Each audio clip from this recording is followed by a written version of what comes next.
Bien, retomamos esta iniciativa de webinar en torno a el conflicto Israel-Palestina desde el Instituto de Historia de las Ideas de la Facultad de Derecho de la Universidad de la República de Uruguay, el cual tiene como marco, decíamos ayer que hicimos una primera parte, eh, se desarrolla bajo el proyecto de extensión universitaria que llevamos adelante sobre democracias desafiadas en el siglo XXI y los coloquios de Historia de las Ideas de la Facultad de Derecho de la Universidad de la República, donde se busca que académicos y académicas de universidades de Medio Oriente, Europa y la UDELAR puedan poner comprensión a esta irracionalidad que se está viviendo, de lo que está sucediendo entonces desde el compromiso con la legítima existencia de dos estados, el de Israel como el de Palestina, el necesario respeto a los derechos humanos y la condena a toda forma de violencia, venga del terrorismo o los crímenes de guerra. Como decíamos ayer, todas las vidas valen. Pensar los desafíos del momento presente con perspectiva, asumiendo las condicionalidades de la retrospectiva y las posibilidades de una prospectiva para un futuro mejor que el presente y no reproducir una constante que quita reflexividad a la posibilidad de salidas. Pensar los desafíos del momento presente desde Historia de las Ideas es dar cuenta de los fundamentos teóricos que se transforman en prácticas y acciones que se inspiran en cosmovisiones, ideas, creencias e ideologías que terminan configurando las formas de la convivencia o de la violencia, de cómo se asumen las relaciones de poder, las formas de la sociedad, las formas de los estados, los vínculos entre habitantes y territorios. En el proyecto de extensión que llevamos adelante, pretendemos asumir la incertidumbre de los fundamentos republicanos y democráticos que una paz duradera reclama, y por eso el involucramiento de la Alianza para el Desarme y la Justicia Social en América Latina y el Caribe. Hoy las palabras paz, esperanza, convivencia, justicia, derechos de los pueblos y derechos humanos de las personas requiere de centralidad política, práctica y teórica, donde se respete el derecho internacional. La Universidad de la República ya ha tenido distintas declaraciones a las que remitimos y aportamos con este espacio otro insumo para buscar salidas pacíficas a pesar de la tragedia de acción y reacción desencadenadas. Queremos dar agradecimiento al rector de la universidad, que no puede estar presente, pero nos comunicó de la importancia de esta actividad. Obviamente al decano de la Facultad de Derecho, que ha incentivado siempre las actividades del instituto, al director del Instituto de Historia de las Ideas, el profesor Prat, que no puede estar por razones de sus actividades profesionales, a las distintas cátedras de Derecho, Humanidades y Ciencias Sociales de la UDELAR y la Universidad Católica, también a la embajadora de Palestina en Uruguay, que le ha parecido muy importante esta actividad, lo mismo que al Comité Central Israelita del Uruguay. En el día de ayer tuvimos la presencia de un académico de Tel Aviv y un académico de la Universidad de Roma. Hoy tendremos la presencia de un académico eh, chileno-palestino vinculado a la academia y a una académica de Jordania, ambos que los conocí en los diálogos globales y es un placer volver a retomar. Agradecer obviamente a quienes apoyan esta actividad, que es el MIC Paz Romana, Movimiento Internacional de Intelectuales Católicos, como la Alianza para el Desarme y la Justicia Social de América Latina y el Observatorio del Sur, OBSUR. Finalmente, agradecer al Dicasterio de Desarrollo Humano Integral del Vaticano, en la persona de la economista salesiana Alejandra Smerelli, quien considera de alta importancia sobre el tema humanitario cómo abordar este tema. A los conferencistas que han comentado y que vamos a comentar hoy también. Le daría entonces ahora la palabra a la presidenta del MIPAS Romana, para que pueda dar unas palabras en el marco de este espacio que estamos generando académico y de relación con distintas organizaciones. Ana María Vidgain. Buenos días, buenas tardes y buenas noches para otros seguramente. Un saludo. Bueno, ante todo yo quiero reconocer el esfuerzo que está haciendo la UDELAR y en particular el profesor Nelson Villarreal, en el marco del Instituto de Historia de las Ideas de la Facultad de Derecho. Nosotros hemos estado muy presentes y muy atentos a estos coloquios de democracias desafiadas que nos han venido aportando mucho a la reflexión de nuestro movimiento y evidentemente a la universidad. Quiero explicar un poco por qué el apoyo a esto. ¿Qué es Paz Romana? Porque seguramente muchos no saben. Paz Romana apoya esta iniciativa, es un movimiento de intelectuales y profesionales católicos extendidos hoy por todo el mundo, y voy a contarles un poquito de su historia. Apoya a la iniciativa y además agradecemos mucho que nos puedan escuchar voces de académicos de las partes enfrentadas, sin tener los tamices de periodistas, agencias de noticias y medios sociales, es decir, gente que está allá, cercana, en el lugar, y oír las dos partes. Por eso hemos hecho 2 webinars. Ha organizado Nelson 2 webinars que nos parecen una muy buena estrategia. Es intrínseco a nuestra identidad y misión la búsqueda de la paz por medio del diálogo y la creación de puentes y mediaciones, poniendo en el centro de nuestra reflexión la dignidad y el respeto a esa dignidad de todos los seres humanos. Nuestro movimiento nació en 1921, en la primera posguerra, entre jóvenes estudiantes universitarios católicos de países que habían sido neutrales durante la guerra, como Holanda, España y Suiza, para buscar no solo la afirmación de una paz frágil, sino de crear entre los principales víctimas de un conflicto sanguinario, los jóvenes europeos, que saben que esa guerra fue atroz, un acercamiento y reconciliación, argumentando ese principio de la defensa, del respeto, de la dignidad humana por encima de todo. Sobrevino la Segunda Guerra y quienes antes habían sido estudiantes eran ahora profesionales y eran también activos participantes en las vidas políticas de sus países. Pero también trataron y buscaron activamente estar presente en los recién creados organismos internacionales de las Naciones Unidas, a los cuales Paz Romana tuvo un reconocimiento inmediato en el 47, desde la creación. Cabe mencionar el papel clave para llegar a un acuerdo y mostrar la importancia de la Declaración de los Derechos Humanos, que al principio no era muy aceptado, no se entendía el tema, el papel que jugó uno de los miembros fundadores de nuestro movimiento, el filósofo Jacques Maritain, que logró un consenso al lograr que se pusiera el acento en la dignidad de los seres humanos. Siguiendo esta línea, durante los años terribles de las dictaduras y violaciones de derechos humanos que ocurrían en América del Sur, Paz Romana, con la Vicaría de la Solidaridad de Chile, logró salvar vidas. Lo mismo que ser los primeros en denunciar los desaparecidos en Uruguay y en Argentina, y los terribles vuelos de la muerte. Fueron los primeros que hablaron de estas atrocidades en el Cono Sur. Por lo cual tuvimos muchos problemas, porque muchos países miembros querían que no estuviéramos, que esa voz no se siguiera sintiendo en Paz Romana.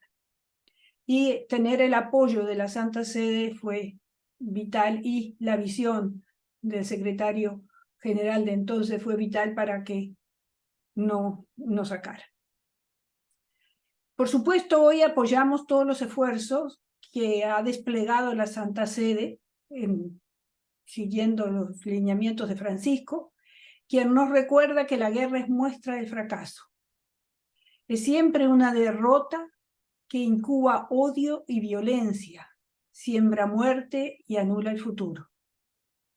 Desde que Francisco supo que se produjo el terrible ataque de Hamás, no solo ha repudiado la acción, sino que volvió a repetir que el terrorismo y la guerra no llevan a ninguna solución. Lo ha dicho también en el caso de Rusia y Ucrania. Lo ha venido repitiendo en su encíclica recientemente, en una de sus encíclicas. También es importante clamar por la liberación de los rehenes, pero también por el respeto de la vida de las personas que habitan Tierra Santa, que se habilite el corredor humanitario. Telefónicamente se ha reunido con mandatarios de Estados Unidos, de Irán, de Turquía, entre otros, tratando de evitar que la guerra se convierta en una conflagración mayor, con más muertos y destrucción. Que se puedan recoger los heridos y la ayuda que llegue a la población de Gaza, dada la gravedad de la situación y particular la situación de los niños. Insiste en la perversidad de la guerra y el dolor de todos los niños, y recuerda nuevamente la tragedia que se cierne sobre Ucrania. En el webinar de ayer, una síntesis importante es el papel que desde la academia debemos seguir buscando salidas para este conflicto, reconociendo su enorme complejidad, pero también se planteó que aunque indudablemente este conflicto es por el territorio, sin embargo, lo religioso puede ayudar a ser un elemento mediador. Y es en ese sentido que puede darse este tipo de trabajo de mediación, como el que nosotros hemos hecho y otros grupos similares al nuestro han hecho en otros contextos. Ayer, el observador de la Santa Sede ante las Naciones Unidas en Nueva York intervino en la 76 Asamblea General sobre la Agencia para el Socorro y la Ocupación de los Refugiados de Palestina en Cercano Oriente y afirmó que el diálogo es la única opción viable para poner fin a la espiral de violencia en que se ha asumido esta tierra. Por eso no podemos hoy dejar de apoyar todos los esfuerzos que puedan conducir a la búsqueda de la comprensión de las posiciones. Por eso queremos empezar por escuchar, para luego poder discernir y generar junto con otros puentes y salidas posibles a esta situación tan dolorosa. Gracias. Muchísimas gracias a la doctora Ana María Videgain. Realmente lo que estamos construyendo, digo, es un placer el poderlo trabajar así. Quisiera recordar que la Universidad de la República tuvo en el doctor Patricio Rodé, como en otras personas que pertenecieron al movimiento de paz romana y que tuvieron una destacada acción pública en Uruguay. Asimismo, en la pandemia se coordinó un espacio entre la Universidad de la República y tres organizaciones que fue coordinada por el padre Paul Davesí, sacerdote asesor del movimiento, en el cual participó el rector de la Universidad de la República. Bien, cuestiones formales que me piden los traductores, que es importante decir que hablemos lentamente. Saben que está el canal en francés e inglés, que pueden a través del chat presentar sus sugerencias, que intentaremos al final recoger en la síntesis. Bien, ¿cómo va a ser la dinámica? ¿Sí? Hemos invitado a dos académicas de referencia. Les vamos a plantear una primera intervención de 10 minutos a cada uno, a cada una. La primera intervención basada en los tres primeros puntos que yo voy a leer ahora, y luego comentaremos con María José Bruneto, que es magíster en Relaciones Internacionales en la Universidad de la República, en Facultad de Derecho. Bien, este webinar pretende primero dar la palabra equitativa. en relación con el conflicto, permitir el análisis que puede salirse de la posverdad y la manipulación mediática instalada para hegemonizar resultados que solo retroalimentan violencia e instalan un riesgo mayor para las poblaciones civiles, tanto en lo que sucedió el 7 de octubre en Israel, como la respuesta desmedida y atroz que está viviendo hoy la población palestina en este momento, por lo que hemos considerado son crímenes de guerra en sí mismos por muchos compromisos de derechos humanos que hay. Bien, se busca abordar entonces los siguientes ejes.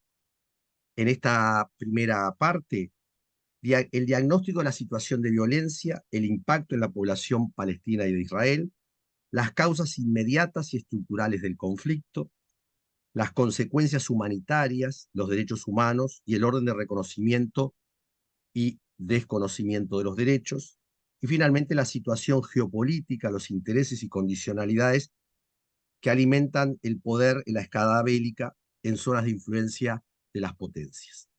Entonces yo le daría primero la palabra a Xavier Abou, cientista político. 10 minutos estrictos, Xavier, en torno a estas tres primeras ejes, para luego tener otros 10 minutos para las salidas. Muchas gracias, profesor. Muchas gracias a todos los que han organizado esto y particularmente a la doctora René, que está en el otro lado del río.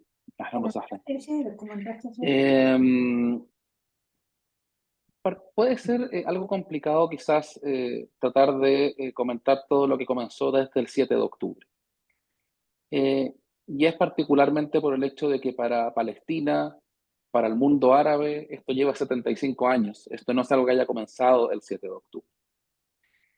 Y creo que bajo esa condición lo que podemos entender es que lo que ha sucedido durante este último mes tiene que ver con una falla grotesca por parte de todo el sistema internacional. Es decir, ¿cuándo se ha podido ver o tolerar que haya un país que sea capaz de violar todas las resoluciones de Naciones Unidas desde el año 1947 hasta el día de hoy? ¿Cómo es posible tolerar de que incluso cuando se logró llegar a un proceso de paz, ese proceso de paz fue constantemente violado por Israel, que es la potencia ocupante? ¿Y cómo es posible, con posterioridad, intentar equiparar las partes cuando hay una potencia ocupante y un pueblo bajo ocupación? Y todos esos elementos, lamentablemente, cada vez que hay una situación de crisis, se terminan mezclando en la discusión en los medios de comunicación. Y no quiero decir los medios, porque hay medios que son más especializados, pero sí en bastantes medios, dando una cobertura que es más que nada sensacionalista y que no va a las raíces de la situación. Entendiendo que evidentemente todos los ataques en contra de civiles deben ser condenados. Entonces, esto no va en cuanto a justificar un crimen por sobre otro. Todos los crímenes son condenables. Pero así como dijo la reina Rania de Jordania en entrevista con CNN, ¿qué acaso matar a un niño de un balazo o matar a un niño de un misil es distinto? Hoy en día llevamos más del 70% de la gente que ha sido asesinada por Israel en Gaza son niños, mujeres y ancianos. Israel ha asesinado en Gaza más niños durante un mes que todos los niños muertos en conflicto durante este año en todo el mundo. Y por lo demás, bastante más que, por ejemplo, el caso de Ucrania en 2 años. Entonces la pregunta es, ¿cuál es el número que se le va a permitir a Israel? Porque algunos han intentado cuestionar lo que es el concepto de proporcionalidad. ¿Y qué sería una respuesta proporcional en un caso como este? Y yo digo, bueno, para algo existe el derecho internacional. Porque cuando hace 2 semanas Israel bombardea el complejo de la iglesia ortodoxa de San Porfirio, una de las 5 iglesias más antiguas del mundo en Gaza, y mata 18 palestinos cristianos, yo le puedo asegurar que los 18 palestinos cristianos no eran miembros de Hamas. Le puedo asegurar también que Israel no avisó que iba a bombardear, como es la excusa que están utilizando. Y también le puedo asegurar que el criminal que dio la orden y el criminal que lo ejecutó no va a tener ningún tribunal que lo juzgue. Porque estos crímenes se vienen repitiendo desde hace 75 años, no desde hace un mes. Y lo que estamos viendo hoy en día es una realidad bastante más compleja que quién disparó de un lado o de otro. Estamos frente a una situación donde la posibilidad real de un desplazamiento masivo de población palestina nuevamente fuera de Palestina existe. Donde la ocupación israelí ha intentado sacar de sus hogares, y que de hecho lo ha logrado, a más de 1 millón de personas. Y donde los temores existen de que, como Israel ha intentado hacer desde el año 1970, que han habido planes para expulsar a la población palestina de Gaza, que son más de 2 millones de personas. Y cuando hablamos de Gaza, estamos hablando de que más del 70% de la población de Gaza ya son refugiados. Son gente que sufrió la limpieza étnica de 1948, de la Nakba. Y es gente a la cual su derecho a retorno ha sido violado sistemáticamente por Israel. Simplemente recordar una cosa. Cuando Israel fue reconocido como Estado miembro en Naciones Unidas, la resolución 273 del 11 de mayo de 1949 lo hizo al comprometerse a respetar la Carta de Naciones Unidas, cosa que nunca ha hecho, a respetar la resolución 181 de 2 estados que no acepta, y a respetar la resolución 194 del derecho a retorno de los refugiados palestinos, que tampoco ha hecho. Entonces, cuando estamos hablando de la crisis a 75 años, bueno, entendamos que hubiese pasado, por ejemplo, si es que esas resoluciones se hubiesen respetado hace 75 años. Porque la comunidad internacional tiene un criterio en ciertos elementos y uno en otros. Acá hay ocupaciones que son buenas o tolerables, como el caso del israelí en Palestina. No voy a decir buenas, pero sí tolerables, sí se toleran. Y ocupaciones que son malas, que hay que combatir y que se llevan a cabo una serie de actos para poder combatirlas, como particularmente el caso de lo que se está viendo hoy en día en Ucrania. Entonces, la posibilidad de limpieza étnica es real. Y yo acá quiero citar al profesor Ras Segal, que es una autoridad israelí en estudios del Holocausto y estudios de genocidio, quien ha escrito hace un par de semanas lo que todos entendíamos que estaba pasando. De que la definición de Naciones Unidas sobre genocidio, que tiene 5 puntos, hoy en día hay por lo menos 3 que se pueden aplicar a lo que Israel está haciendo en Gaza. Y que puede ir desde la descripción de animales, como se refirió el ministro, entre comillas, de Defensa israelí, Yoav Galant, a la población palestina en Gaza, hasta el presidente israelí, un supuesto moderado, el señor Herzog, que señala que no hay civiles inocentes en Gaza, con 2.300.000 personas, el 50% de ellos menores de 18 años, según un político moderado, entre comillas, y vuelvo a decir israelí, esa gente no hay ningún civil inocente. Por ende, quiero hacer 2 comentarios simplemente antes de concluir mi parte de la exposición. Punto 1, es muy importante entender cómo la cobertura que ha tenido este conflicto, si es que se puede llamar conflicto, porque muchas veces insisto en un punto que dije en un comienzo, lo sensacionalista va por encima de los hechos que deberíamos estar analizando, y por eso es muy importante tener espacios como este. Me tocó, por ejemplo, ver la cobertura que un canal uruguayo estuvo haciendo acá al respecto a través de Telemundo. Y yo honestamente, viendo el vocabulario utilizado por la corresponsalía, no podía entender si es que ahí lo que había era una agenda o si es que simplemente corría la ignorancia. Porque referirse al territorio ocupado de Cisjordania como territorio en disputa y decir que se estuvo viviendo la situación de Cisjordania cuando se va a ver a colonos ilegales israelíes en territorio ocupado, la colonización es un crimen de guerra, eso, insisto, o es ser ignorante o es tener una agenda. Y así uruguayos y uruguayas estuvieron informando con esta corresponsalía que tuvo Telemundo en Palestina ocupada y en Israel. Y lo segundo que quiero decir es que la solución de esto se puede tomar de dos perspectivas.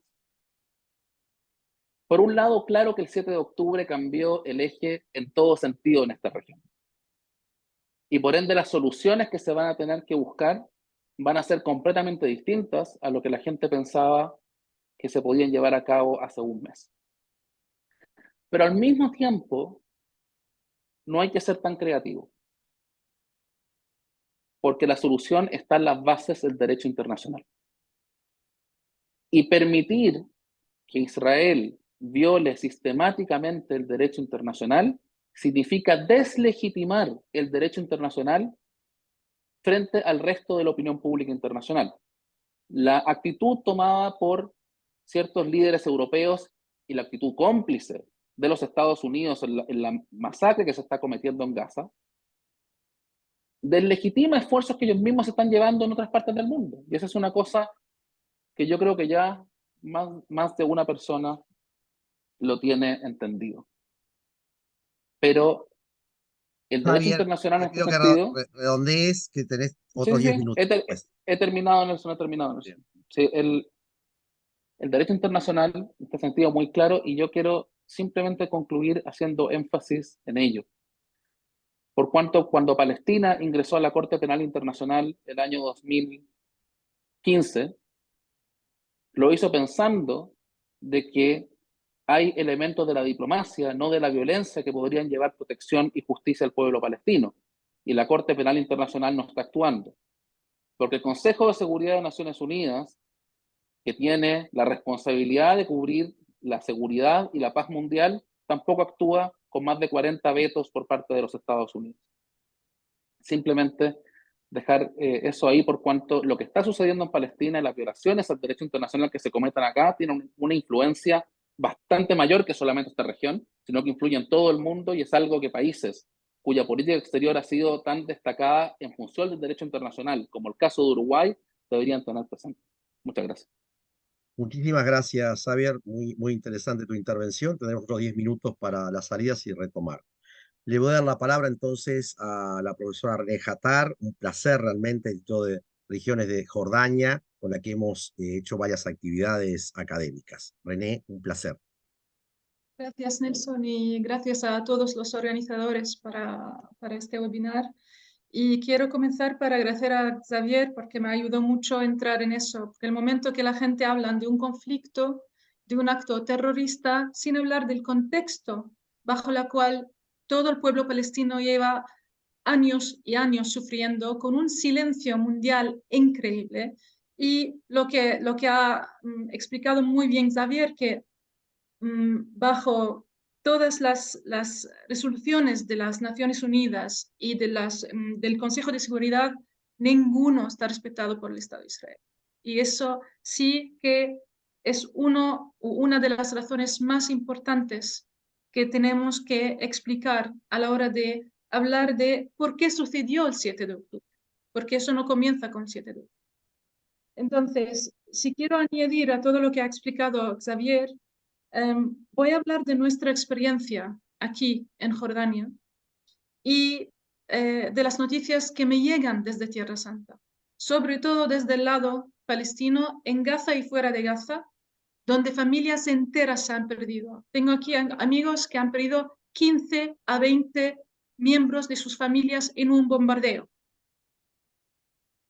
Tengo amigos sacerdotes, tengo amigos cristianos, musulmanes, académicos, que me mandan noticias y rompe el corazón de ver cómo los medios de comunicación mientan, cómo los gobiernos mientan contra todo lo que está pasando.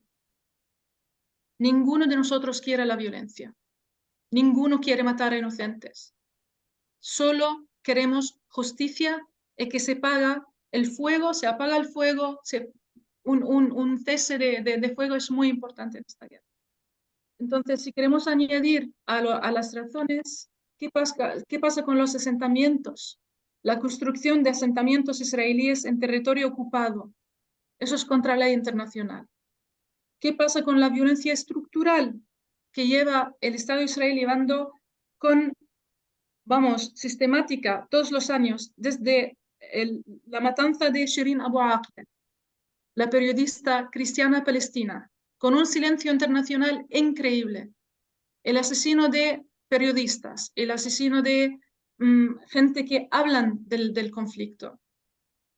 Y, por supuesto, la libertad de expresión, que vemos que en el mundo entero está teniendo doble estándar en cuidar esta libertad o no.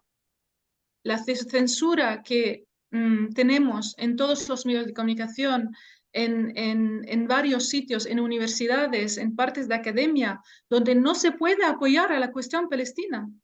En Estados Unidos.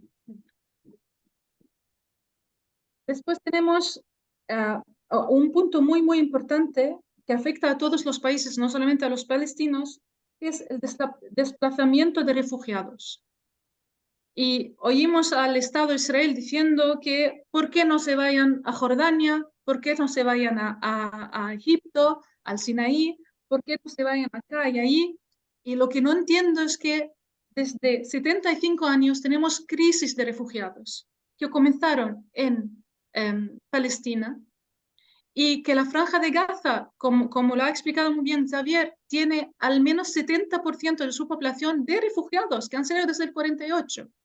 Ahora vamos a dar más tristeza a esta situación, crear otra ola de refugiados forzados, a mandarles a países como Jordania, que ha recibido al menos 5 millones de refugiados en los últimos años, desde el año 90. ¿Y qué capacidad tiene países como Jordania para llevar eso? Y la cuestión más importante, humana y de derechos, es el derecho palestino al retorno, que es un derecho internacional reconocido a los refugiados palestinos. ¿Qué pasa con este derecho?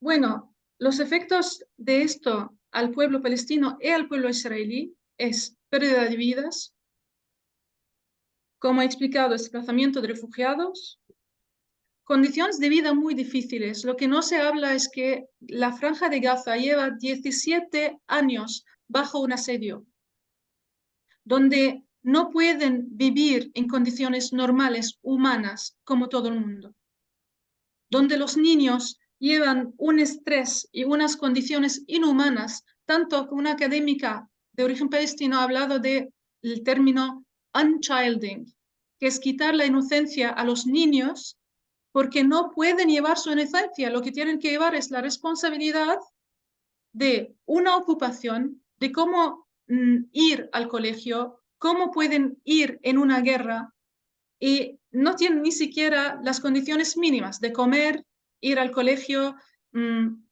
dormir sin tener tanto miedo, tanto para ellos como por sus familias. Traumas, estrés, sin acceso a recursos. Vamos, los resultados de todo eso son increíbles. Y la gran pregunta que también Xavier ha puesto muy bien, ¿qué pasa con todas las leyes internacionales? ¿A qué sirve el Consejo Internacional? ¿A qué sirve todo el trabajo que hemos hecho durante años y años para conseguir que la gente en poder o los estados en poder no pueden llevar este poder como quieran, sin límites? ¿Es que hay estados por debajo de la ley y otros por encima de la ley? Esta es la gran pregunta, si queremos soluciones. No sé si puedo hablar más, porque es una situación donde aquí no solamente se habla del conflicto, sino vivimos en conflicto, si podemos llamarlo conflicto. Vivir esta guerra y ver a tanta pérdida ha sido tan difícil, tanto que llevo, Nilsson y yo, un mes por decirle el sí de venir a hablar hoy, porque me afecta muchísimo, me cuesta muchísimo. Te lo Es una agradezco. situación inhumana que pasa. La pérdida de niños, los niños que han tenido que tener operaciones en Gaza sin anestesia, los perdidos ahora, después de la guerra. 5.000 niños en un mes. Si nos parece eso normal, para que dice un Estado como Israel que tiene el derecho de autodefenderse, ¿defenderse contra quién? Si fuera otro país, vale. Pero si hablamos de grupos terroristas, ya es otro cantar, pienso yo. Voy a parar ahí, Nelson. Gracias. René, te agradezco mucho porque realmente un honor que hayas aceptado, porque sé que estás profundamente impactada, como lo estamos de muy lejos otros, y bueno, ahora nos daríamos el espacio para los comentarios de esta primera intervención. Le voy a dar la palabra primero a la magíster María José Bruneto, que compartimos ADUR, la Asociación de Docentes de la Universidad de la República, quien también como asociación se ha pronunciado respecto a este tema. Compartimos la facultad, militancia de compromiso y trabajo intelectual, así que un placer compartir contigo, María José. Te doy la palabra, 5 a 6 minutos, y que Ana María nos controle si nos pasamos, nos va diciendo. Bueno, Sí, es muy difícil estar limitándose y comentando a la vez. Sí, sí, sí. Agradezco a Nelson, agradezco a Ana María el estar en este webinar y compartiendo una parte del webinar. Ayer yo la escuché, pero porque estaba en otro lado, estaba con otras cosas, con un tema que a mí me impacta mucho y no es simplemente por lo que está pasando hoy, sino por la historia que está detrás de esto. A mí me toca un poco el rol de comentarista. ¿Y qué voy a comentar si todo lo que han dicho tanto René como Xavier, a mí en mi caso, que lo he estudiado y lo he trabajado, porque tengo un trabajo sobre la creación del Estado de Israel como tesis del profesorado? O sea, lo he estudiado desde hace 20 años y lo sigo constantemente. Y yo no puedo decir otra cosa que no compartir con lo que están diciendo. Porque quien lo estudia desde el lado de las relaciones internacionales, como es mi caso, o desde el lado del derecho internacional, como también parte de mi trabajo se sienta, coincide con que lo que está pasando hoy es una violación constante del derecho internacional. No solamente de el artículo 2 de las Naciones Unidas, que habla del uso de la fuerza, la proscripción del uso de la fuerza. Se habla de legítima defensa como una excepción a esa proscripción del uso de la fuerza. Pero en este caso, ¿legítima defensa contra quién? Acá estamos confundiendo cosas. Estamos hablando de que el grupo Hamas, que es un grupo terrorista, y eso lo sabemos todos, pero identificar Hamas como con el movimiento y la población palestina, eso es una exageración.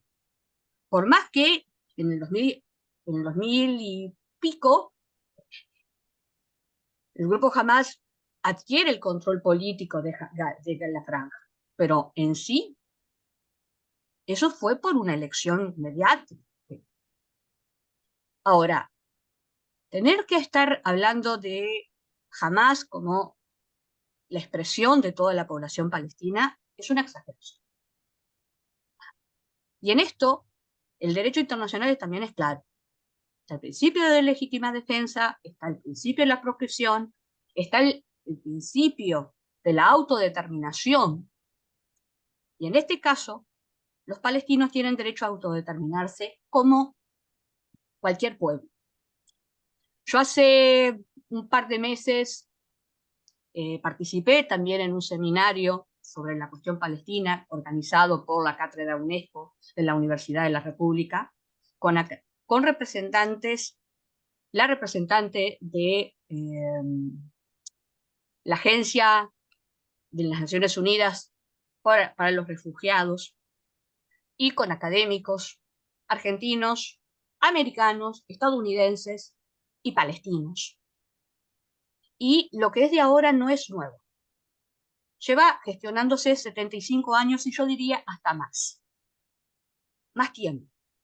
Porque las razones están mucho más atrás de lo que está pasando ahora. Y más de lo atrás de la ACBA.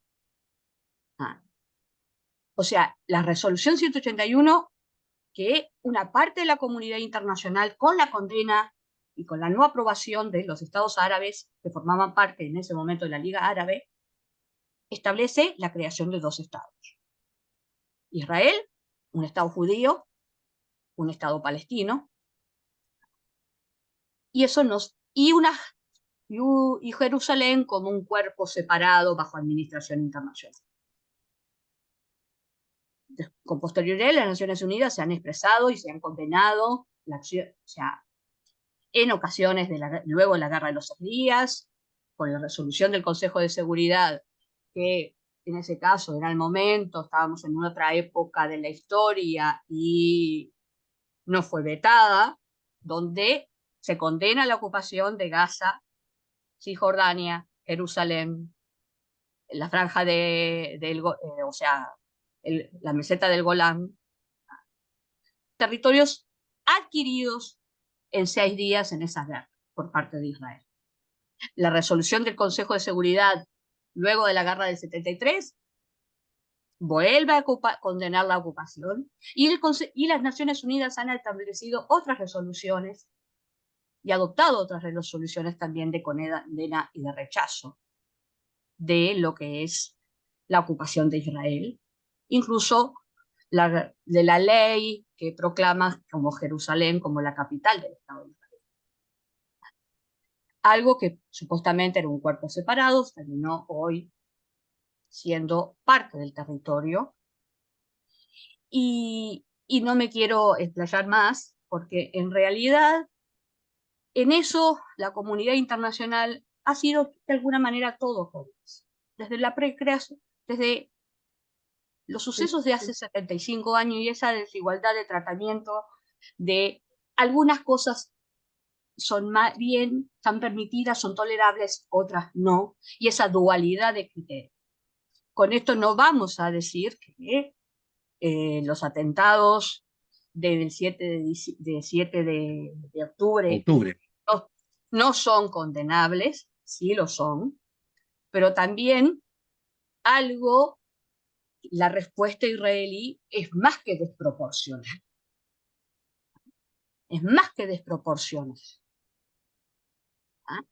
Gracias, Entonces, María José. Ya pasamos casi 6 minutos. Ok. Gracias. Muchísimas gracias. De nada. Bien, entonces yo voy a incorporar algunos comentarios rápidos. Lo primero, dado de que la dinámica tecnológica hace que a veces las cosas queden en burbujas y se diga algo en un lugar y después se dice que no se dijo otra cosa, voy a comenzar diciendo el compromiso desde el cual estamos analizando y desde donde voy a tomar algunos aspectos de los aportes de Xavier y René. Primero es que la condena absoluta a la violencia como acción y en su contextualización, como se planteaba, es muy importante. No cabe la menor duda de que las muertes de israelíes el 7 de octubre son condenables y para nosotros la acción de Hamás es una acción terrorista en su forma, ¿sí? Y que hay que deslindar de lo que es el pueblo palestino. Por otro, como bien decía María José, a la acción, la reacción, que instala, como bien decían ustedes, una deslegitimación absoluta no solo del derecho internacional, sino que hace que la legítima defensa se transforme en una acción que agudiza la invasión, agudiza la ocupación, agudiza la masacre. Y esto hay que decirlo. Entonces, la masacre sucedida el 7 de octubre, como la masacre que hoy se está viviendo en gran medida del pueblo palestino, es condenable, primero que nada. Creo que la perspectiva de sensibilidad del factor humano que trae René Hatar es clave. No podemos perder la sensibilidad del factor humano. Xavier trae el análisis de las condicionalidades, ¿sí? Y romper de alguna manera el cerco mediático que legitima ideológicamente algo que va más allá del conflicto, de la guerra que se está viviendo, y es la deslegitimación del derecho internacional. Pero en la deslegitimación del derecho internacional se está deslegitimando el pacto originante de los derechos humanos del 48 a la fecha. Y no es menor esto en el desconocimiento que Israel está haciendo de Naciones Unidas. Y yo creo que esto es sustantivo porque trasciende al hecho en sí mismo en su tragedia, porque es perder la perspectiva de que la convivencia reclama de normativas, reclama de proporcionalidades que están siendo deslegitimadas en todos sus aspectos. El día de ayer se planteó la complejidad a la que se está entrando, que no es solamente la eventualidad de una violencia generalizada en Medio Oriente, del factor humanitario, que es el primero y que remitían a María respecto a la voz del Papa, en este sentido como liderazgo religioso, político de referencia a nivel global, ¿sí? La importancia, y lo digo para que las burbujas no terminen diciendo lo que no se dice, hay que ver el tema en forma binaria, es decir, la liberación de los rehenes como el cese al fuego deben ser de alguna manera abordados. Pero eso estará en las salidas. Se traía aquí por Xavier las condiciones a las que se ha tenido a Palestina en estos 75 años, ¿no? El secretario general de Naciones Unidas, Guterres, lo planteó y lo plantea no en favor de uno contra otro, y también para que las burbujas no terminen generando lo que no queremos. El antisemitismo debe ser condenado como la masacre del pueblo palestino. La posibilidad, ¿no? Como han traído ustedes aquí, de poder analizar las condiciones en las cuales nos salgamos de la posverdad. ¿Sí? Es una verdad lo que está sucediendo, que es la masacre de un pueblo. Es una verdad que acciones terroristas terminan generando determinadas situaciones que son condenables. Pero el límite que se está perdiendo es el de la normativa internacional, y yo comparto plenamente con lo que Xavier Abu plantea. El derecho internacional es lo que está implosionando. Está implosionando, por tanto, está culminando una forma de lo que son Naciones Unidas, como en la Primera Guerra Mundial terminó la Unión de Naciones. Y el problema es que se deja todo librado a la ley del más fuerte. Se deja ligado todo a la construcción de la imposición y no del derecho. Y es por eso que, evidentemente, traer la voz que ustedes están trayendo es sustantiva, como la voz que se trajo ayer de las razones, en el caso del académico de Tel Aviv, de por qué entiende la defensa de Israel de determinada forma, y el análisis que hizo el académico italiano de la complejidad. Yo dejaría por aquí para dar paso entonces a... sí, Ana María. El tercer punto. Pasaríamos ahora al segundo bloque. Al segundo bloque, ahí va, que serían los puntos 4 y 5, ¿sí? Vamos a tener nuevamente 10 minutos en los cuales queremos abordar, ¿no? Las rutas de salida inmediata y de un nuevo orden si es posible. ¿Cómo podrían convivir Israel y Palestina en esta situación? Y por otro lado, ¿cuál es el rol de Naciones Unidas, los bloques de países, las universidades, las culturas y religiones para una paz duradera? ¿Les parece comenzar a la inversa, que René plantee primero y después Xavier? René, 10 minutos. Vale. Bueno, esa es la pregunta más difícil, Nelson.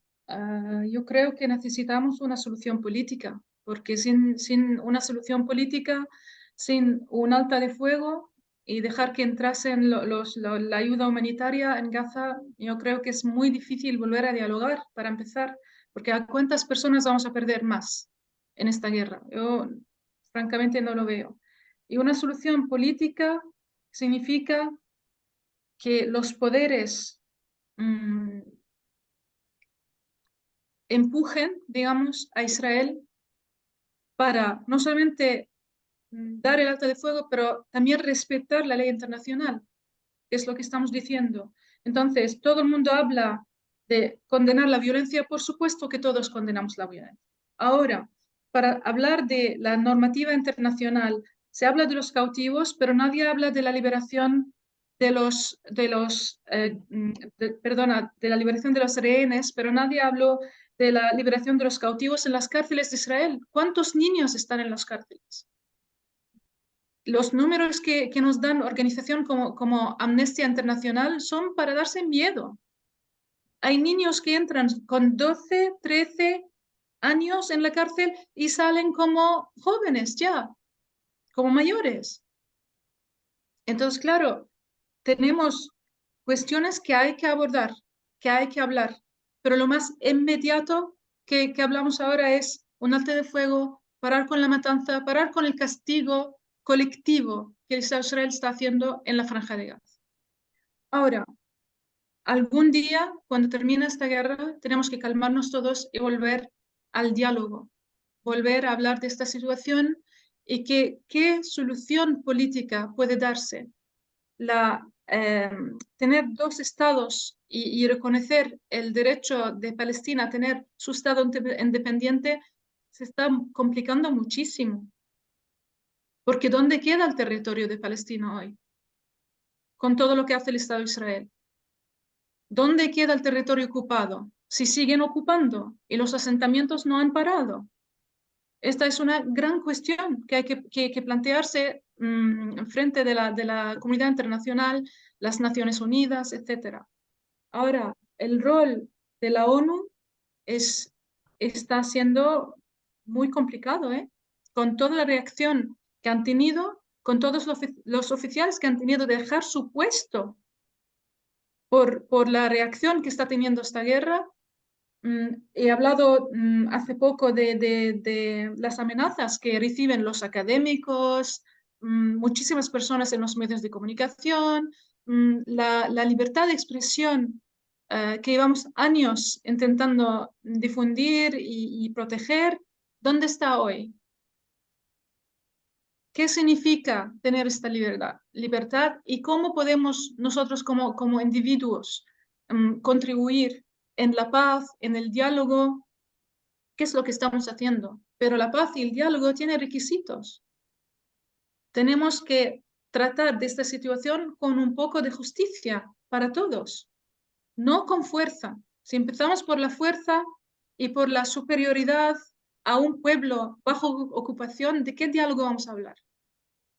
Eso es muy importante y que todos tenemos una responsabilidad en la comunidad internacional, en la ONU, en las universidades y sobre todo en el periodismo, porque lo que hemos visto en los medios de comunicación en esta guerra ha sido increíble. La terminología, la manera en que se ha cubierto y se ha dado las noticias desde Gaza ha sido increíble. Y en este siglo, después de tantas guerras y mañana celebramos el Día Internacional de la Libertad, después de la caída del muro de Berlín, ¿dónde estamos hoy? Entonces, las libertades tienen que venir con los derechos. Y por eso se ha hecho la Declaración Internacional de Derechos Humanos, para que tengamos como personas un límite, unas leyes que puedan organizar nuestras vidas, para que los países que tengan tanto poder puedan ayudar a otros países que no lo tengan, no a ocupar y a iniciar guerras y a pensar en sus intereses económicos, geopolíticas, etcétera, etcétera, etcétera. Voy a parar ahí. Muchas gracias, René. Le damos la palabra entonces a Javier.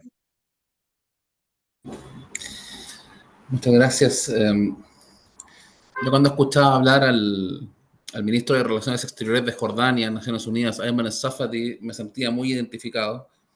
Y con lo que ha dicho la doctora René ahora me siento también. Así es que eso yo creo que da a entender bastante de que lo que está sucediendo en Palestina es algo que no queda en Palestina, de que lo que está sucediendo acá tiene una influencia, insisto, no solamente a nivel regional, sino que a nivel internacional. Y ya está bueno de que la comunidad internacional entienda que por seguir apoyando la impunidad israelí, tenemos una región completa que se desestabiliza.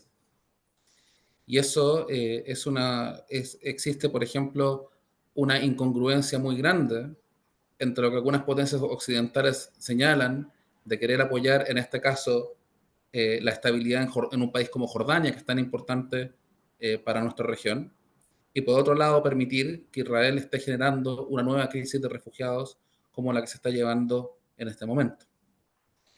Quiero partir hablando de dos puntos que tocó la doctora Hattor en su intervención. El tema de la libertad de expresión es extremadamente importante, que es específico particularmente lo que la potencia ocupante israelí está negando a la población palestina que vive dentro de Israel, incluso y también en Jerusalén anexada, con universidades israelíes que están persiguiendo todas las universidades israelíes, no hay ninguna excepción. La Universidad de Tel Aviv, la Universidad Hebrea, la Universidad de Haifa, todas están llevando casos en contra de estudiantes, en contra de académicos, por sus opiniones en redes sociales, incluyendo incluso haber, por ejemplo, escrito algún versículo religioso o haber puesto un me gusta, un like a algún post hace algunos años. De hecho, cuando la doctora Hattor hablaba de esta académica palestina que sacó el término de unchildish, esa misma académica que se llama Nadra Shelhub Kevorkian, que es una palestina armenia, el presidente de la Universidad Hebrea de Jerusalén le ha pedido formalmente por carta que renuncie y ha señalado que es una vergüenza que ella sea una profesora en la Universidad Hebrea de Jerusalén por el hecho de haberse opuesto a la guerra. Entonces, es muy importante entender cuál es esa realidad, porque algunos van a decir que Israel, como una democracia, tiene derecho a defenderse. Y para nosotros Israel no es ni una democracia, ni tiene derecho a violar el derecho internacional, porque en este sentido nadie puede decir que no se sabe lo que Israel hace en esta clase de cosas. Cualquiera que haya señalado que Israel tiene el derecho a la defensa entendía desde el primer momento que eso significaba una masacre. Y por ende, los miles de muertos que tenemos en este momento también son parte de esas declaraciones internacionales que, insisto, esto no se trataba de dar impunidad a lo ocurrido el 7 de octubre, pero hay instituciones internacionales que deben asumir su responsabilidad. La Corte Penal Internacional existe para algo, y en Palestina, al parecer, eso no existe. ¿Cómo vamos a salir de esto? Yo hablaba un poco en la primera intervención. Todo distinto en este momento a lo que era antes del 7 de octubre, es cierto. Y si es que alguien puede dar alguna luz de esperanza, es que a lo mejor existe cierta conciencia o mayor conciencia de que para que no existan estos eventos nunca más, tiene que haber una solución política. Y los principios de esa solución política están basados en el consenso internacional. Y dentro de eso, la profesora Hattor hablaba de dónde va a haber un Estado palestino. Y tiene mucha razón. Si la gente hoy en día dejó de creer en la solución de dos estados, no porque no quiera una solución de dos estados, sino porque no ven ninguna posibilidad de que esta solución pueda existir cuando al comenzar el proceso de paz hace 30 años habían 250.000 colonos y hoy en día hay más de 700.000 colonos en territorio ocupado. Cuando la esperanza se termina, por ejemplo, Yo en este momento estoy haciendo, anuncio que vamos a publicar un libro muy pronto sobre refugiados palestinos cristianos en el Líbano y en Jordania. Y una de las cosas que la mayoría de estos refugiados palestinos cristianos nos decían en el Líbano y en Jordania era cuánto ellos sufrían pudiendo ver Palestina desde donde están ellos, sin poder rezar en las iglesias que sus padres y que sus abuelos y que sus generaciones anteriores por siglos rezaron. Entonces, ¿la solución pasa por mantener esa injusticia? ¿O pasa por generar de que los principios que se han puesto por más de 75 años para la resolución de esto se cumplan? Es decir, la impunidad fracasó como proyecto. Por lo demás, una de las grandes críticas que se da hoy en día en Israel es que fue Benjamín Netanyahu mismo quien fomentó fortalecer a Hamas en Gaza para que no haya una solución de dos estados. Fue su ministro de Finanzas, el colono Bezalel Smotrich, quien señaló de que era importante mantener a Hamas para que no haya una solución de dos estados. Y por ende nosotros estamos en una situación en la cual nadie sabe cuál es el proyecto político israelí, salvo la negación de los derechos del pueblo palestino. Todo lo que se puede hacer para que no haya un Estado palestino independiente y soberano se va a hacer. Y el señor Netanyahu, el criminal de guerra, lo ha hecho de forma contundente. Por ende, yo simplemente concluir, porque aquí no vamos a resolver la situación, pero concluir reiterando de que los principios que la comunidad internacional ha puesto para poder solucionar cualquier conflicto en el mundo también son aplicables en Palestina. Y si es que Naciones Unidas va a señalar en su guía para la mediación de conflictos de que no puede haber ninguna solución duradera a un conflicto que pase por violar el derecho internacional, eso también se debe aplicar en Palestina. Y los países del mundo, incluyendo Uruguay, todos también tienen sus responsabilidades que hacer al no tolerar, por ejemplo, de que se financien colonias israelíes en territorio ocupado desde su territorio. Y evidentemente, como lo dijo la Corte Internacional de Justicia el año 2004 en su opinión consultiva sobre la ilegalidad del muro israelí en territorio ocupado palestino, es una responsabilidad individual de los estados no solamente el respetar, sino que el hacer respetar el derecho internacional y en este caso el derecho del pueblo palestino a la autodeterminación que ya lleva 75 años violado sistemáticamente. Muchas gracias.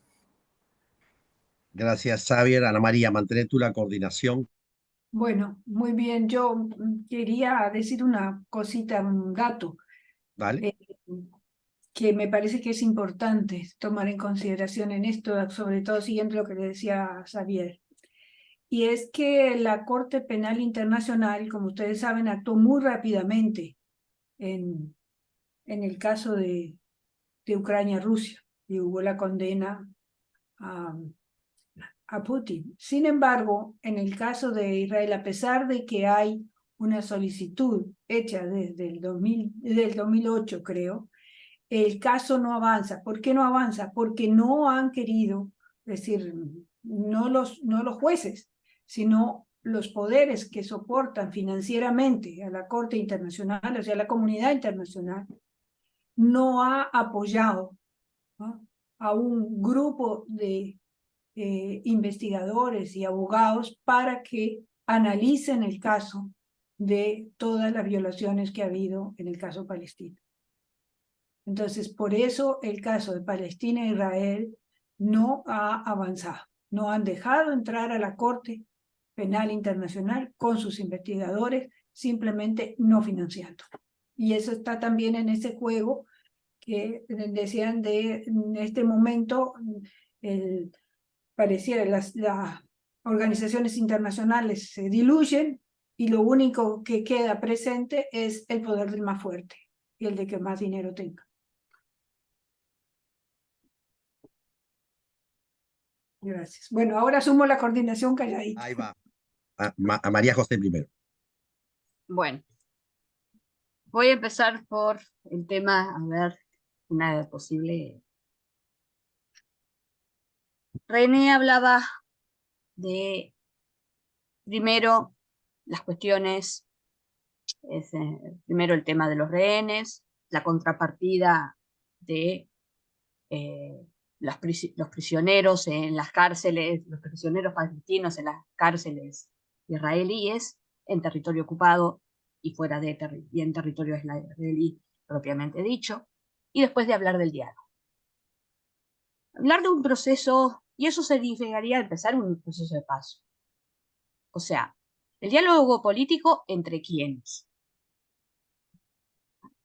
Históricamente, y acá me sale mi beta de profesora de historia, históricamente se han iniciado procesos, han habido procesos de paz, que han resultado en tratados que incluso tienen que ver con este tema.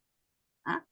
El Camp David, la paz entre Israel y Egipto, el proceso que se inicia en 1991 en la conferencia de Madrid y que habla de, o sea, llega a un reconocimiento de la existencia del Estado de Israel por parte de la OLP, algo que hacía 20 años, 30 años antes era imposible, y que termina en los famosos acuerdos de Oslo, donde se habla de la solución de dos estados. En este momento la solución de los dos estados es complicada. Se habla de asignación de territorios y en realidad más que complicada es inviable. Y lamento decirlo, porque Israel estaba dispuesto a abandonar los territorios ocupados, está dispuesto a destruir las colonias, a repatriar a territorio estrictamente israelí los 800.000 o 700.000 colonos que están establecidos en los territorios ocupados. ¿Está dispuesto? Porque esa era una de las condiciones.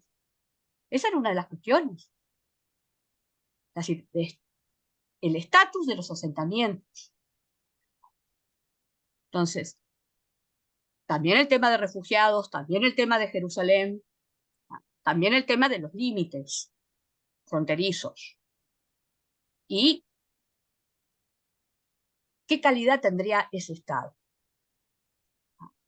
Eso estaba planteado en Oslo, en los acuerdos de Oslo, y después nos olvidamos.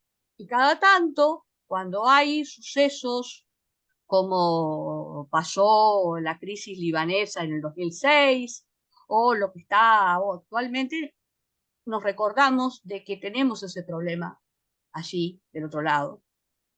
Y digo, nos recaudamos como parte de la comunidad internacional. Ahora, ¿quiénes fueron los promotores de esos encuentros y de promoción de paz? Estados Unidos, Rusia. Bueno, en Camp David, básicamente Estados Unidos. Estábamos en plena Guerra Fría, todavía, distensión. En 91, Rusia, la Rusia de Yeltsin, los Estados Unidos de Bush, papi, senior. Después pasó el 11S, pasaron muchas cosas y las cosas se empezaron a enchufiar. Incluso acontecimientos como el asesinato de Rabin, no por parte de un palestino, pero sí por parte de un extremista israelí. Entonces, la solución de la paz es complicada.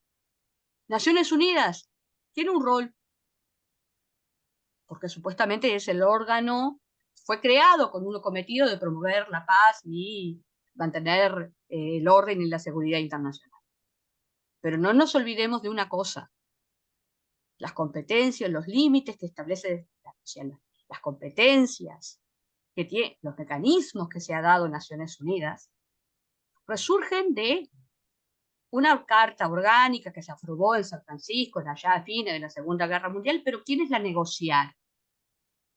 No le atribuyamos a Naciones Unidas cuestiones que no van más allá de lo que los estados que negociaron la carta estén dispuestos a dar.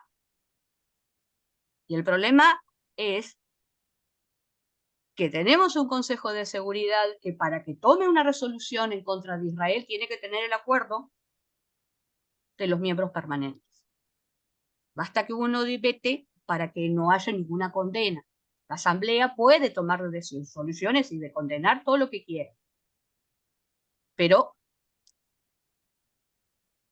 el órgano garante o organizador de mantenedor, que es estrictamente su competencia exclusiva en temas de paz y de orden internacional, es el Consejo de Seguridad. Y la dejo por aquí. Muchas gracias. Entonces, Nelson Villarreal. Sí, creo que María José abordó el varios de los tema. aspectos a tomar en cuenta. Yo digo de lo planteado por Xavi y René, que me parece a tomar en cuenta fundamental, digamos. No creo que uno podría poner analíticamente que la situación de hecho fue generando el marco de lo inevitable en vez de de lo deseable, ¿no? Porque se deslegitimó el marco de la norma, ¿no? Entonces, esta deslegitimación de la norma internacional, la deslegitimación de que hay estados que la cumplen y otros que no, como también Ana María, la Corte Internacional no actúa de la misma forma, nos lleva al tema de que las relaciones de poder dejan en un callejón casi sin salida, porque se legitima el Estado de hecho. No se trastoca a través de la norma la posibilidad de generar equidad básica en la convivencia que el derecho internacional o el derecho nacional o la relación entre los pueblos debe legitimar. Por tanto, digo, yo creo que cuando planteaba René, y es efectivo, digamos, ¿no? La necesidad de ver también a aquellas personas que están detenidas sin juicio en Israel, que son palestinos. Yo escuché estando en el 2017, tanto a Rompiendo el Silencio, ex militares israelíes que dicen la tragedia de violencia que han provocado, de que no hay respeto al derecho de las personas que están detenidas, más aún vimos en estos días, ¿no? A una militante palestina que ha tenido una militancia social por la reivindicación que hace. Entonces, ahora, ¿qué es lo inmediato, qué es lo mediato y cuál sería el horizonte? Digo, ¿por qué? Porque evidentemente todo no se puede resolver en lo inmediato, ¿no? Parecería ser que encuadrar y salir de la situación de hecho a cómo se puede aplicar normativa, ¿no? Que Xavier apelaba a decir, bueno, en esta cuestión de lo que ayer también se vio, de esta complejidad, y que bien María José traía, que hace que estamos ya en un escenario donde parecería ser que como horizonte los dos estados en la inmediatez, a pesar de que hace 75 años debían estar instalados, no están legitimados.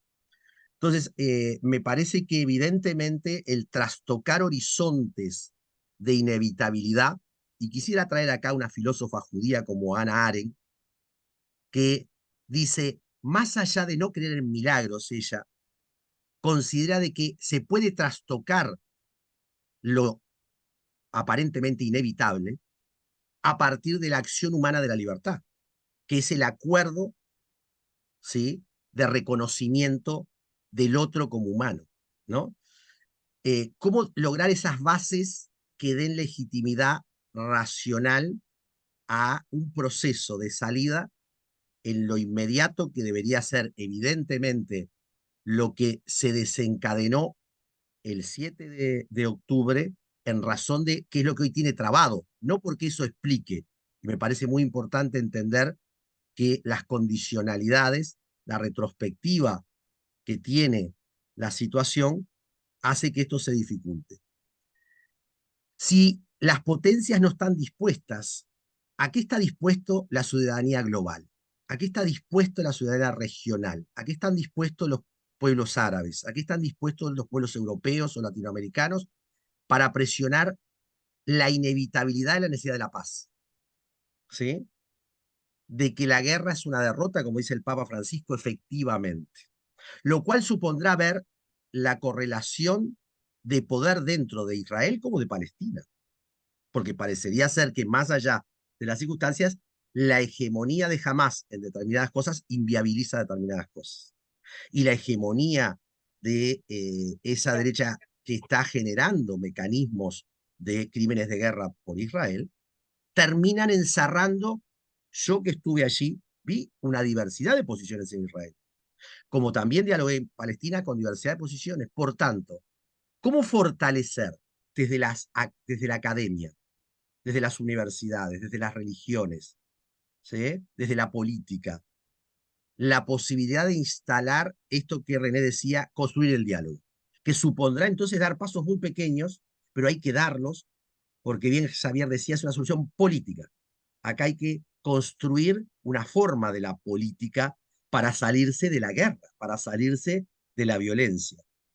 Eh, Terminando el comentario, y también estoy dando opiniones, digamos, ¿no? Pero me parece que debemos seguir consolidando este tipo de espacios donde voy cortando, las opiniones puedan ser transmitidas de tal forma que se escuchen y no sean obturadas.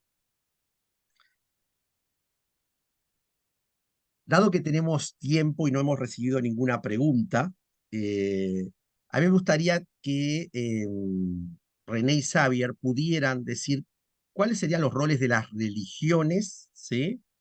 En este contexto donde vemos esta dualidad de la religión tomada por el fundamentalismo o la religión tomada por los acuerdos para la paz, ¿no?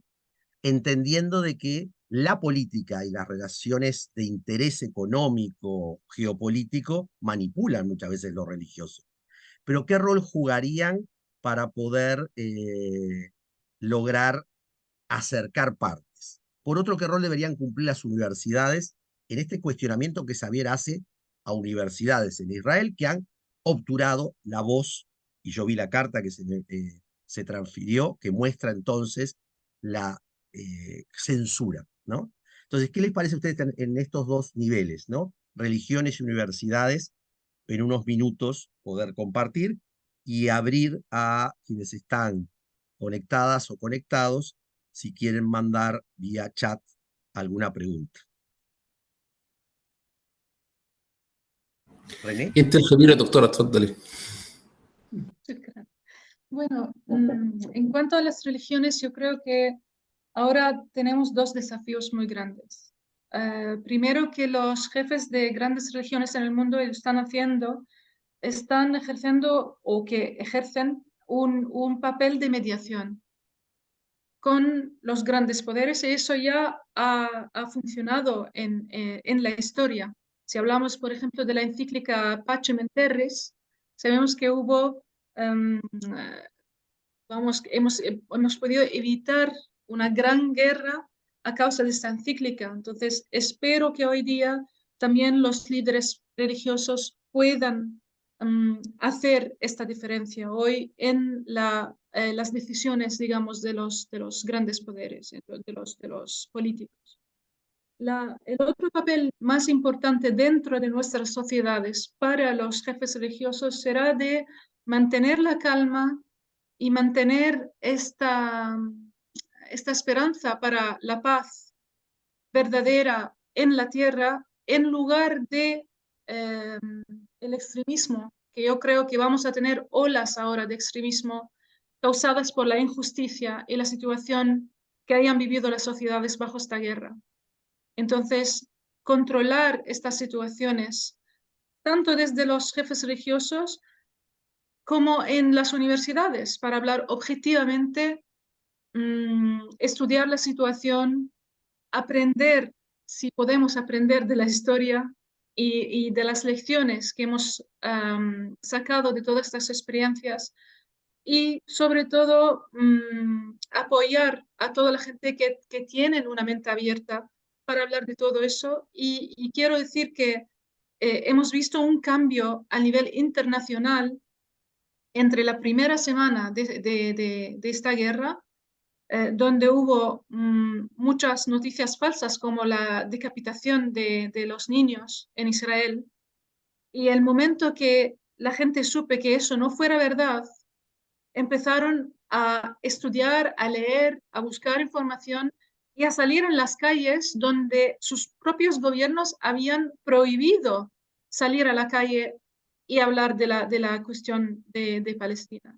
Entonces hemos visto este cambio, muchísima gente ha salido en la calle, muchísima gente ha intentado decir su opinión y al mismo tiempo hemos visto muchos movimientos literarios, de pensadores, de académicos y sobre todo de judíos que han salido a hablar de la situación, de las verdades que normalmente no se dicen y sobre todo que quieren la paz, que no todo el mundo es igual. No todos los palestinos son de Hamas y no todos los israelíes son de la derecha que no quieren a los palestinos y quieren empujar con estas guerras y estos, digamos, esta falta de aplicar la ley internacional. Entonces, esto yo creo que es nuestro punto, digamos, de esperanza, donde puedan tanto los académicos como las religiones en general, los jefes de religiones, apoyar o ser al menos un grano en este mar que estamos intentando llevar, digamos, después de esta guerra.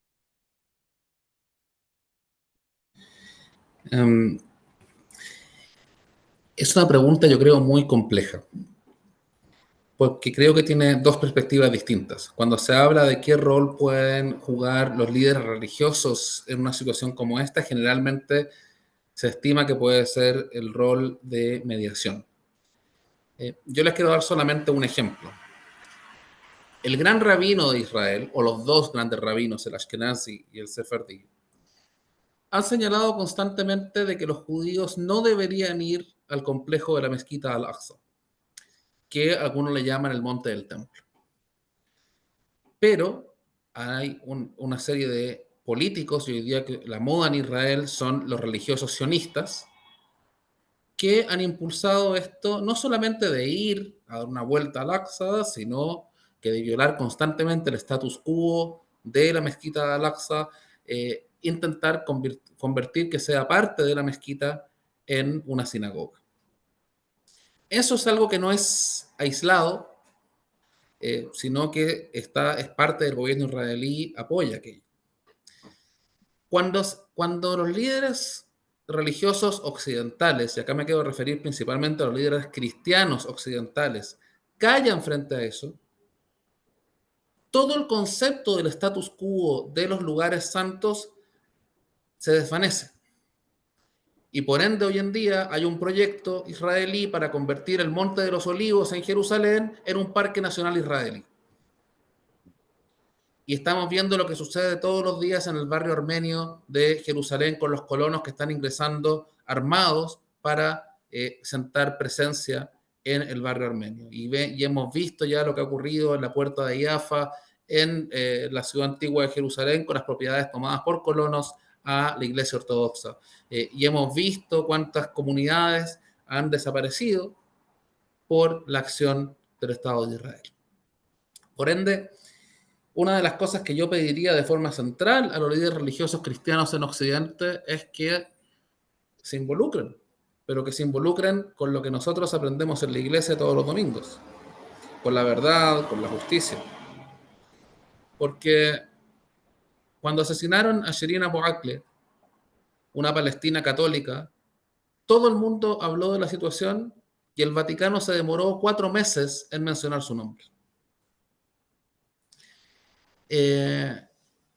Tenemos situaciones muy similares en otros lados. Yo lo único que pediría, por ejemplo, es que cada vez que los extremistas israelíes, como el primer ministro Netanyahu, como el embajador de Naciones Unidas, Gilad Erdan, hacen mal uso de la Biblia para justificar crímenes de guerra, para justificar la colonización, que alguien salga a decir no en nuestro nombre. Que alguien salga a decir que la Biblia no es un documento para fomentar crímenes, que no es un documento para fomentar que se nieguen los derechos de un pueblo. Y eso es algo que en Occidente muchas veces líderes religiosos cristianos no quieren siquiera decir para poder mantener relaciones, entre comillas, ecuménicas con ciertos grupos. Y yo personalmente creo, y como muy bien lo ha dicho la doctora Hastar hace unos momentos, muchos judíos están en contra de lo que está sucediendo. Muchos judíos se oponen a que su religión sea utilizada para cometer esta clase de actos. y por ende es muy importante entender de que las relaciones religiosas, para poder construir la paz, tienen que basarse en la justicia. Y no en intentar acomodar, porque como los palestinos cristianos muchas veces nos sentimos que los líderes religiosos cristianos en Occidente nos venden para poder mantener sus relaciones ecuménicas en otras partes del mundo, mientras la comunidad cristiana más antigua del mundo está desapareciendo a causa de la ocupación israelí. Con lo que está sucediendo hoy en día en Gaza, la presencia de la comunidad cristiana en Gaza, que lleva viviendo en Gaza por lo menos 1600 años, va a llegar a su fin. Y eso es algo que venimos denunciando desde hace mucho tiempo, y no queremos que las iglesias se conviertan en museos, y no queremos que nosotros repetir en 20 o 30 años, nosotros les dijimos, queremos acción. Y eso depende de los líderes cristianos, particularmente los líderes cristianos en Occidente. Muchas gracias. Muy bien. Si puedo, Nelson, René. decir una última cosa. Sí, René. Sí, que en el contexto en que estaba explicando Xavier el papel de los líderes religiosos, quiero simplemente hablar del papel tan importante que han hecho algunos teólogos palestinos de diferentes iglesias, no solamente para salir y hablar de la situación, pero también de un manifiesto que han hecho desde Oriente hacia los cristianos en Occidente. Entonces yo creo que hay una serie de artículos y de documentos que han salido desde los cristianos en Palestina que eran muy, muy importantes durante este periodo, desde el 7 de octubre. Si quieres, puedo compartirlas, por supuesto, en el chat. Sí, vamos a socializar esas cosas. No sé si María José, Ana María, respecto a esto, y queda el rol de las universidades. Yo me gustaría que René y Xavier digan algo, pero vamos primero a comentar muy rápidamente. Me pareció muy rico lo que plantearon. No sé si Ana María o María José quieren plantear algo sobre esto, si no. No, yo creo que confirmar decir, un desastre que está sucediendo incluso aquí en los Estados Unidos, ¿no? Particularmente aquí donde yo estoy, en la Florida, por la insistencia a que no se hable del tema, ¿ah? Y la dificultad incluso para que, por ejemplo, mi propia universidad hubiera participado. Creo que sí, está totalmente en consonancia con lo que ustedes están diciendo. Y sí, hay me parece que una gran, en mí aquí todavía no ha habido confrontaciones directas, la gente se habla del problema con cierta tranquilidad dentro, digamos, del espíritu de la universidad a la cual pertenezco, de Florida International University. No tenemos, pero en otras ciudades, situaciones es extremadamente grave.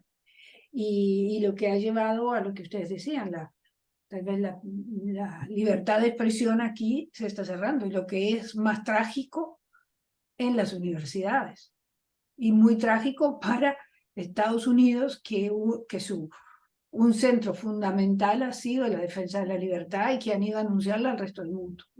Entonces, ese debate está también presente aquí en el mundo universitario, y bueno, y es parte de esta compleja situación que estamos viviendo, que no está separada tampoco de una reflexión más amplia y contextual de lo que ha venido sucediendo, por ejemplo, en esa relación de política y religión.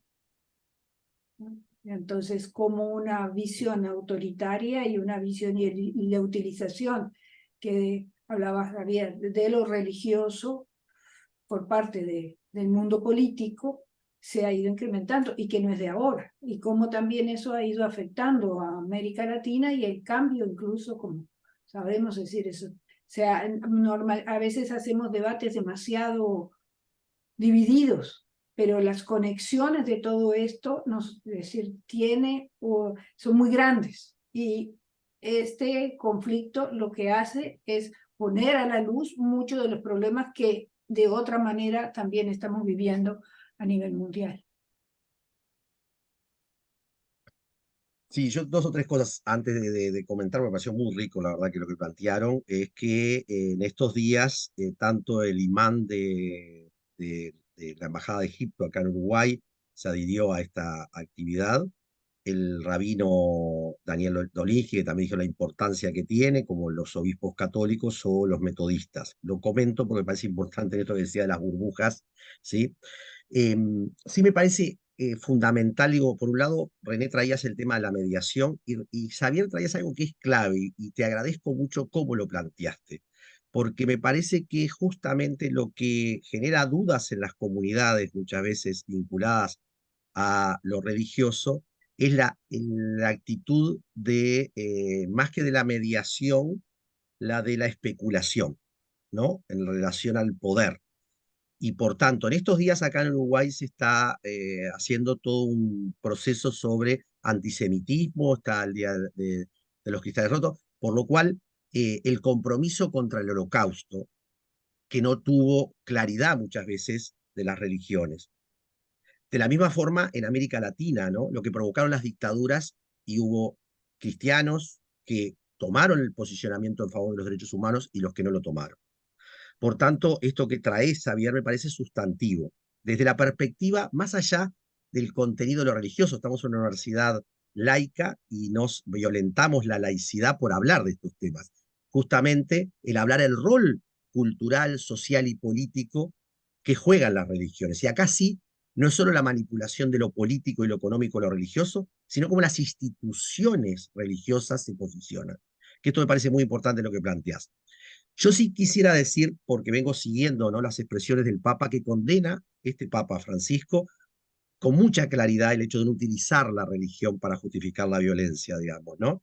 No, más allá de las actitudes de prudencia que podemos estar de acuerdo o no, y me parece importante que se diga en este contexto, porque dijimos de que el Dicasterio de Desarrollo Humano Integral y el Vaticano está escuchando esto, y que escuche las religiones en su institucionalidad, cómo se ve este tema. Ayer también se lo planteó, hubo un comentarista ayer, Jonathan, antropólogo, que es rabino, y planteó también, ¿no? O sea, en su comentario, ¿no?, el tema. Lo otro que se planteó también, o sea, no confundir religión y política, que termina generando el fundamentalismo o la pérdida de la centralidad del humanismo que convoca a creyentes y no creyentes, ¿no? Digo, lo digo por la perspectiva también que tenemos aquí desde Uruguay. Pero me pareció sustantivo el planteo que hacen y la verdad que agradezco mucho porque creo que son estas cosas las que nos acercan a comprender la veracidad, ¿no? Y la interpelación del compromiso que tiene que haber. Yo no quisiera dejar y cerrar sin que ustedes dos digan cuáles serían los roles de las universidades, de los académicos. Ana María traía la censura que se está viviendo en Estados Unidos. Acá en Uruguay hemos tenido, la verdad, que debates en espacios, pero muy cerrados quizás, ¿no? Entonces, ¿qué rol les parece? Porque esto debe dar continuidad. Nuestra idea es que esto siga generando espacios de diálogo en la contradicción de visiones, ¿sí?, pero que permita entonces instalar reflexividad. No sé, Xavi y René, si la expectativa, son académicos, académicas ustedes. Quisiera decir también que una cosa es que la Universidad Hebrea de Jerusalén tomara como institución una cosa, pero académicos de la Universidad Hebrea de Jerusalén, con los cuales sigo dialogando, como con los de Tel Aviv. Digo, porque creo que hay que distinguir niveles, pero sí la condena a la acción de las instituciones que obturan la palabra.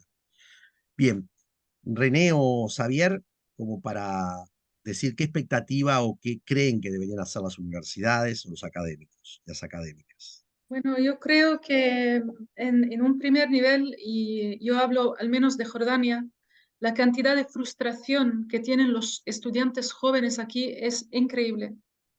Entonces, para empezar, crear espacios donde puedan expresarse y hablar de la situación y continuar con los estudios de prevención de conflictos, de reflejar sobre estos temas, yo creo que es muy importante para empezar. Segundo, este tipo de debates, Nelson, donde podemos intercambiar opiniones, porque a veces es muy difícil entrar en un debate donde hay tantas, no sé cómo llamarlo, pero hay tanta historia y tanto desconocimiento en cuanto a lo que está pasando en Oriente. Yo he hablado con compañeros fuera del mundo que ni siquiera entendieran el mapa de dónde estamos. ¿Dónde está Palestina? ¿Qué significa el territorio ocupado? ¿Qué significa la Franja de Gaza? ¿Por qué se llama esto así? O sea, los términos de todo lo que están escuchando, el mapa, la situación geográfica, yo creo que esto da difusión, o sea, este tipo de intercambio de ideas para saber sobre estas situaciones cambia mucho cómo se puede reflejar de modo muy objetivo como académicos en todos estos temas. Y por ejemplo, con todo este trabajo, si podemos influir, si somos numerosos, en la pared de la censura, porque si los académicos van a estar censurados, ¿quién va a hablar? Y eso es un tema muy importante. Gracias. Y la autocensura, que es la forma más fácil de controlar. Si vamos a hablar del rol de las universidades, yo no podría dejar de honrar a los y las estudiantes y los profesores de la Universidad Al-Azhar en Gaza, que han sido destruidas completamente por los bombardeos israelíes. La misma situación con la Universidad Islámica de Gaza. Nosotros teníamos muchos estudiantes de Gaza que venían a estudiar a Cisjordania. Hace 16 años, por razones, entre comillas, de seguridad, Israel no permite que los estudiantes de Gaza puedan estudiar acá. Puede ser más sencillo para un estudiante de Gaza poder sacar un visado e ir a los Estados Unidos a estudiar antes que estudiar a 80 kilómetros de sus casas. Y evidentemente que el rol de acogida, de solidaridad que se necesita con todos estos estudiantes que se han quedado sin un lugar donde poder estudiar.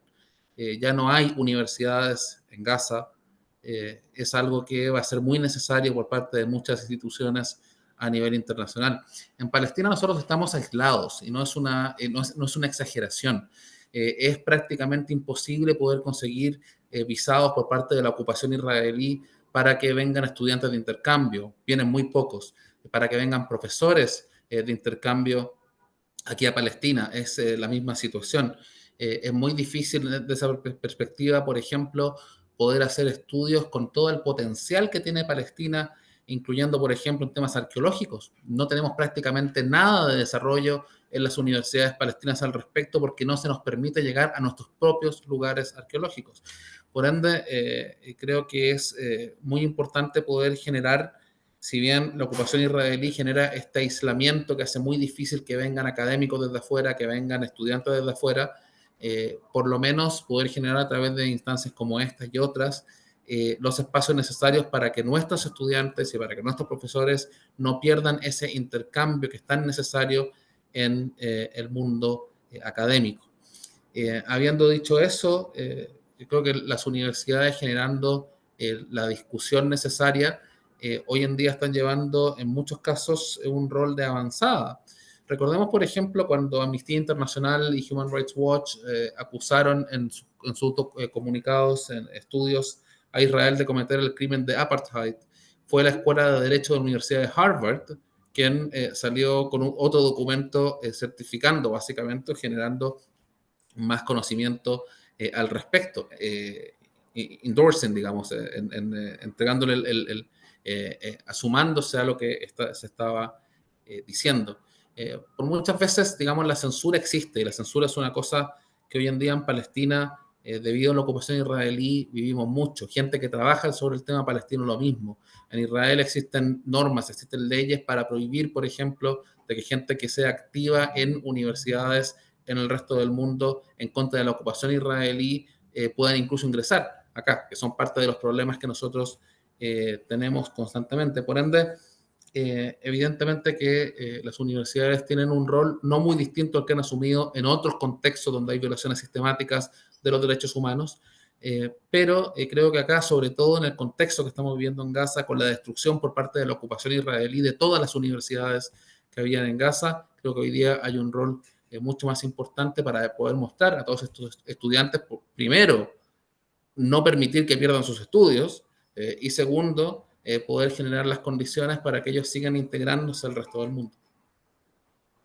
Bien, tendríamos una pregunta muy rápidamente, nos quedarían 5 o 10 minutos como máximo para el cierre, que vamos simplemente a agradecer los nombres de las personas que han participado en los dos webinars.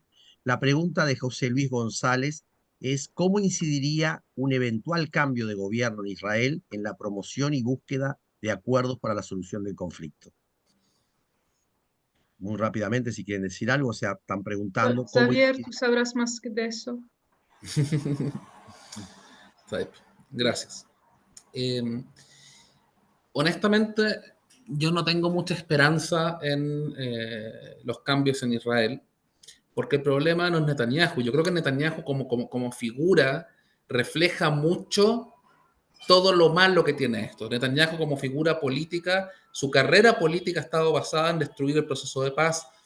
Hace un par de meses señaló de que había que incluso destruir la esperanza en los palestinos de que vaya a haber un Estado palestino. Estamos llegando a esos niveles. Pero él, si uno se fija en el gobierno israelí hoy en día, es un moderado, comparado con otras personas que tiene en el gobierno. Recordemos que hace unos días uno de sus ministros amenazó con lanzar una bomba atómica sobre Gaza. Que entonces, esa es una realidad. La oposición israelí hoy en día, por ejemplo, veía una entrevista de la televisión francesa hace un par de días con Yair Lapid, que es el presidente, el jefe de la oposición, que se le preguntaba: ¿usted está a favor de los dos estados? Decía: sí, yo estoy a favor de los dos estados. Pero después decía que las colonias israelíes no eran ilegales, que no existía la ocupación porque esa es su tierra bíblica.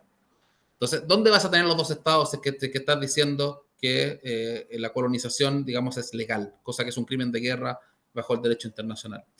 E incluso los partidos que representan los palestinos, ciudadanos israelíes, que son más del 20% de la población dentro de Israel, que son quienes sobrevivieron la Nakba en 1948 y en la década del 60 lograron ciudadanía plena, plena entre comillas, digamos. Hay 65 leyes en Israel que solo discriminan en contra de la población no judía. E incluso de los mismos partidos que los representan, que siempre hablan de terminar la ocupación, hoy en día existe una pregunta muy grande, si es que van a tener, digamos, la posibilidad real de poder seguir representándose, por cuanto la persecución en contra de las ideas hoy en día en Israel es una realidad. Ahora, evidentemente que alguien podría decir cualquier cosa mejor que Netanyahu. Hay gente que piensa de esa forma. Yo creo que acá lo que hay que ver son las políticas y no las declaraciones. Entonces yo preguntaría a cualquier líder israelí: ¿usted está a favor de los dos estados, sí o no? ¿Está a favor de desmantelar las colonias, que es lo que se necesita para los dos estados, sí o no? En general, en Israel existe un consenso sobre la colonización, existe un consenso sobre la supremacía de su rol en toda la Palestina histórica, generando una dinámica que es de un estado y dos entidades distintas, digamos, dos sistemas distintos, que es el apartheid, básicamente. Ellos no buscan dos estados. Y solamente para concluir, decir que, solamente para ponerlo de una forma un poco más gráfica, si es que Israel no quiere dos estados, supongamos que ellos dicen, bueno, que de hecho lo hacen, de que tienen mucha cercanía a lo que hay acá en Palestina y por ende no se quieren retirar. Tampoco están a favor de un solo Estado con igualdad de derechos para todos. Entonces, es que uno no está a favor de dos Estados que estén separados y que vivan lado a lado en virtud de lo que es el consenso internacional, y no estás a favor de un solo Estado. Yo, honestamente, hasta hace unas semanas, yo pensaba que la única opción que restaba, la tercera opción, era implementar un régimen de apartheid en todo el territorio. Pero con lo que hemos visto en las últimas semanas, a mí me da la impresión que la idea de una expulsión masiva de palestinos es algo que no está descartada en muchos círculos de la política israelí, y esos círculos están tanto en el gobierno como en la oposición. Uno de los líderes de la oposición israelí, Avigdor Lieberman, es un colono en territorio ocupado. Entonces acá las dinámicas no son si es que en Israel se quiere un Estado palestino o no, y esa es la oposición o el gobierno, sino que las dinámicas se están dando sobre quién quiere mantener el status quo y quién quiere anexionar todo el territorio. Esas son las diferencias centrales, reconociendo de que si hay israelíes que están en contra de la ocupación, de que si hay gente con mucho valor y con mucha valentía, que se oponen constantemente, gente de la sociedad civil, yo creo que muchos acá los conocemos, Nelson los conoce muy bien, gente que realmente son héroes en tratar de buscar la paz, pero que lamentablemente no representan un 2 o 3% del electorado judío en Israel. Eso sería. Bien, muchísimas gracias a ambos, a ambas. Realmente creo que ha sido muy, muy interesante. No sé si María José quiere decir algo, si no voy a cerrar con los nombres. Ana María, simplemente, bueno, volver a agradecer tanto el apoyo de la embajadora de Palestina en Uruguay como del Comité Central Israelita, el apoyo a la realización de esta actividad del MIPAS Romana, como de la Alianza para el Desarme y la Justicia en América Latina y OBSUR, que el director del Instituto de Historia de las Ideas, como el decano y el rector, hayan visto como pertinentes en la Universidad de la República que demos paso a estas actividades. Ya agradecidos las y los que intervinieron hoy, recordar que ayer intervino Roberto Jacobo Bear, egresado de la Universidad de Tel Aviv, Enrico Campelli, profesor agregado constitucional de la Universidad de Roma, que comentaron por Uruguay el catedrático Carlos Luján y Jonathan Elazar, antropólogo dominicano y holandés, y que por tanto comenzamos con esto un proceso de instalar un diálogo o al menos que se puedan expresar las distintas visiones. Estamos entonces por cerrada este ciclo y quedamos a disposición para poder amplificar estas voces. Muchísimas gracias a todos y a todas. Gracias. Muchas gracias. Gracias. Hasta luego. Hasta Bien, luego. veo que están conectados, no quisiera dejar pasar. Generación Francisco de Argentina, Luis Goigochea, que es asesor del MIPAS Romana, que está gente de África, América Latina y Europa. Muchas gracias. Nos vemos. Hasta luego. Hasta luego. Hasta luego.